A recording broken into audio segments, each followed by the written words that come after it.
Yesu mwenyewe kwa chai cha kafiri kwa mbele ndio mara ubwiza bw'umwami burabagirana burabakubita impande zose bagira ubwoba bwinshi ariko ababwira ati mwitinya dore ndababwira ubutumwa bwiza bw'umunezero mwinshi uzaba ku bantu bose kuko uyu munsi Umukiza abavukiye mu Dawidi uzaba Kristo umwana. Iki nicyo kiri bubabere ikimenyetso n'uko bisange umwana w'uruhinja yoroshe imyenda y'impinja aryamishijwe mu muvure w'inka. Rero hari ibintu byo kwibaza kubera ko Imana yiga gukora ibitangaza itangirira mu bintu kenshi twebwe tuba tubona bigayitse, kenshi tuba twumva bitageze kuri standard yacu ko Imana yagize umwana wayo araza gukira abantu. Ariko byari bihuza n'uburyo mbona abantu benshi Imana yagiye ubuntu ariko babwira amateka yabo yakora wera. Abantu tuzi bakomeye, abantu tuzi bakora ibitangaza ariko kugira ahantu banyuze nubwo turi kubanza Imana kuko bizari aho muvure, aho kuma, aho mase, aho asuzuguritse, aho bwize butuma. Haleluya. Byose kuko Imana yariwe kubaka inzu ku ruhande rwa Pilato, iruhande rwa Kayisari, Imana yakakikora. Imana yariwe kubaka inzu y'ibitangaza. Yesu akavukira mu muryango w'ibitangaza.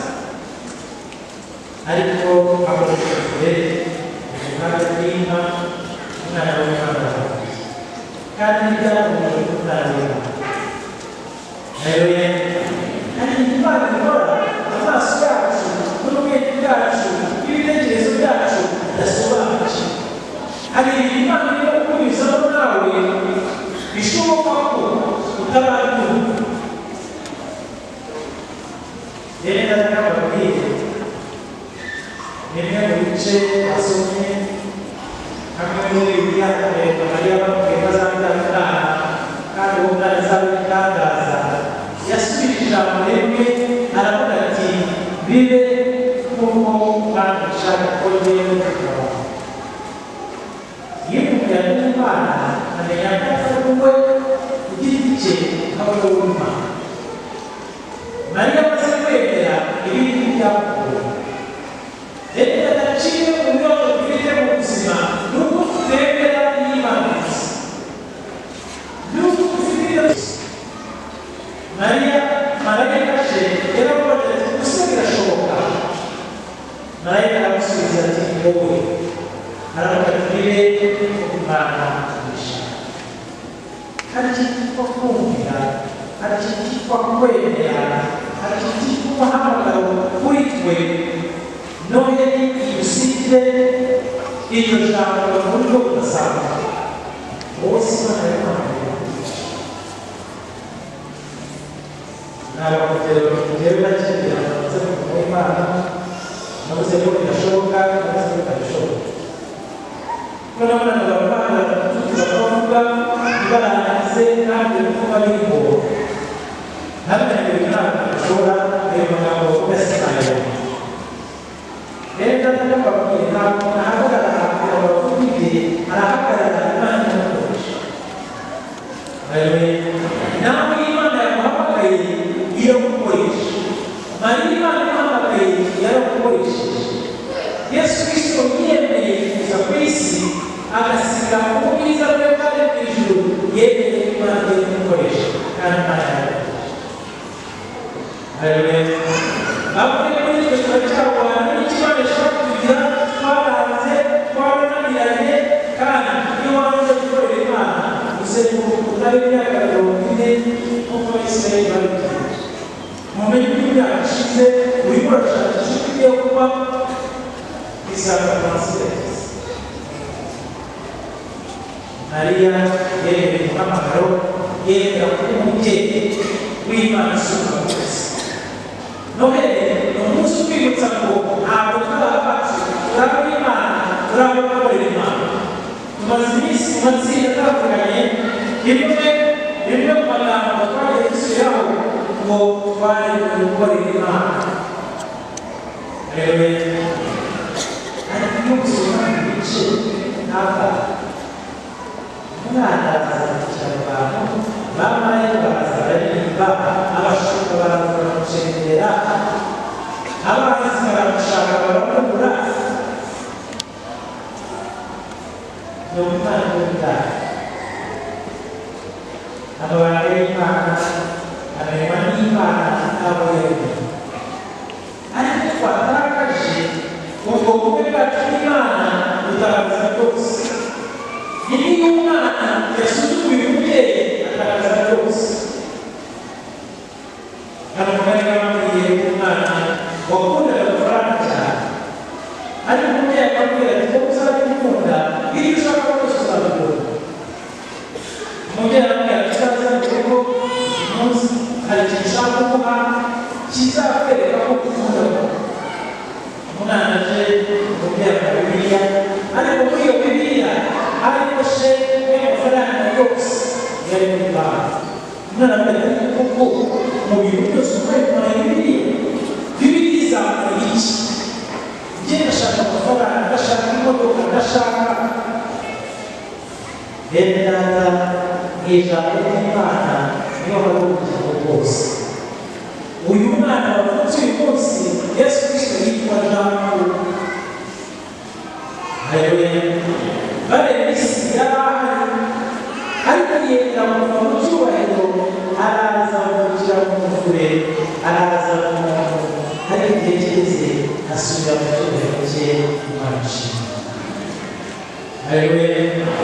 Bamwe muri twe tugomba kuba hari ibintu twatakaje kuko tutamenye icyo Imana yaduhereye kuri twe. Babona Bibiliya se nanjye nayibwira, ariko bakabwira ntabwo igikuru cyangwa umwana wabaye Bibiliya, ahubwo igikuru cyangwa umwana yumvira se akakirwa bamuha. Buriya Imana irigisha, ariko irigisha ntabwo aza kwibona. Irigisha abantu basanzwe kubona, abana bakora no ku isoko, abakora mu muhanda, ubu no ku ijoro. Yesu Kristo ariko avuka yakiriwe n'umuntu udasanzwe, amuraza ikiraro cy'Imana. Kandi ibintu by'isi byari bitangaza, biragoye ko bacumbikira mu nzu ikomeye, ariko byoroshye kuko bacumbikira mu bukene. Akabona n'amatara murazaho, ariko akavuga ati ngwino urara aho ufite. Haleluya. Ndabizi ko mufite banki, ndabifite kugaruza byakora mu iwanjye, ariko nzikora inzu ziba ku muhanda.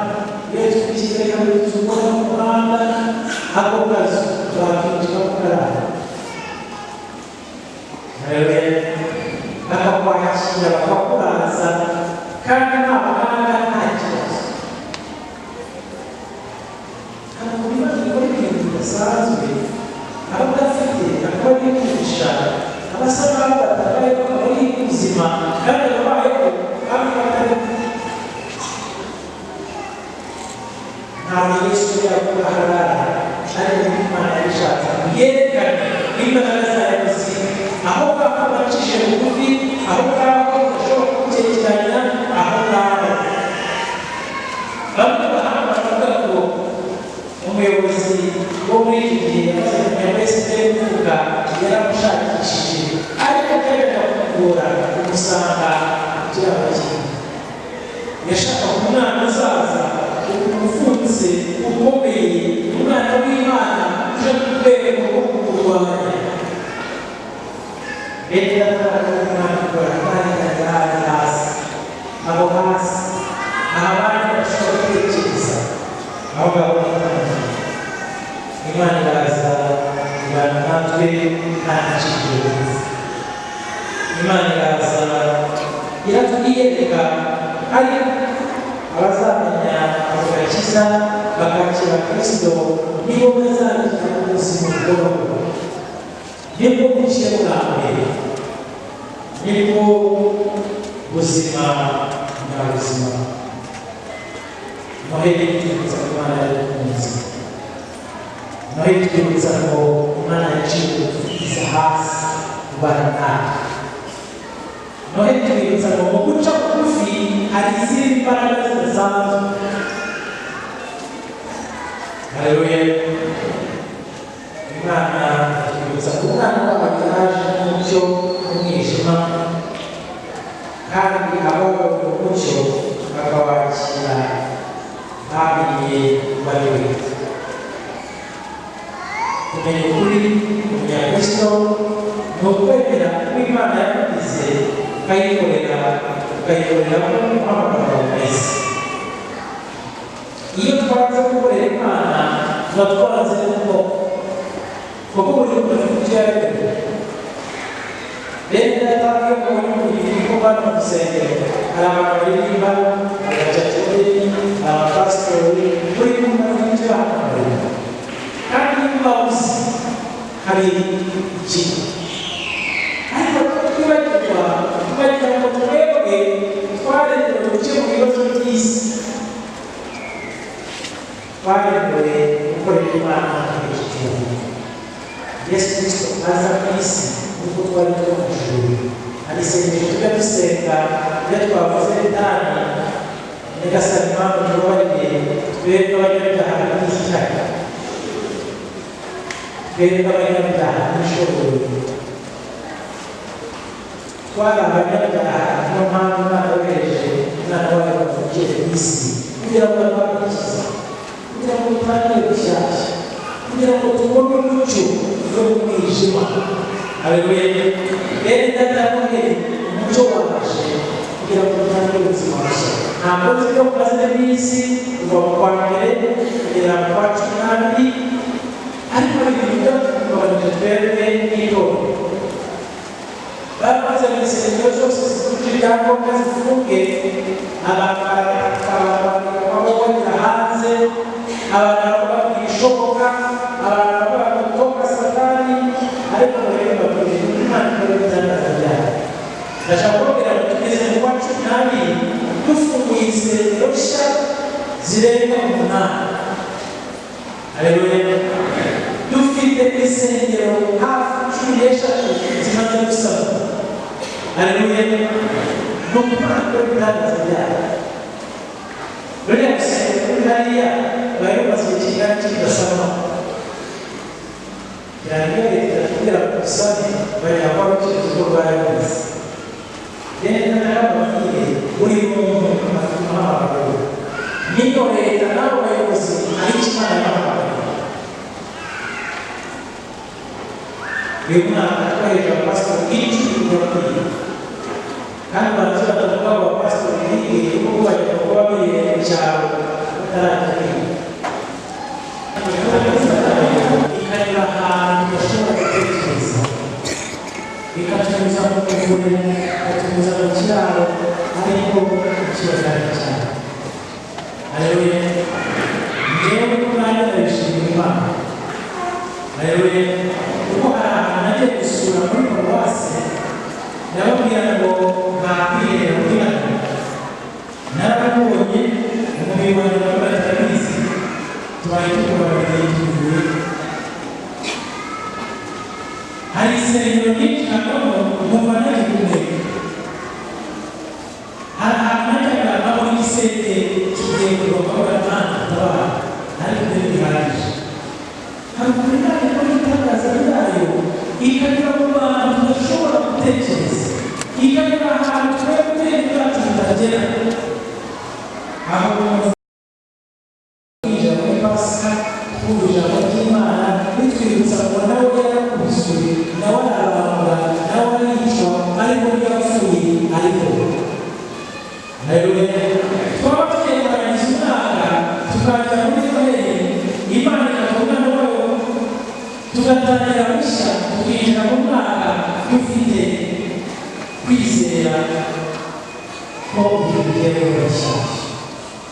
Haleluya. Ariko ibyo byose tubibona n'abareba n'abumva n'abumvira biroroshye yuko ibyo byose byaba batangira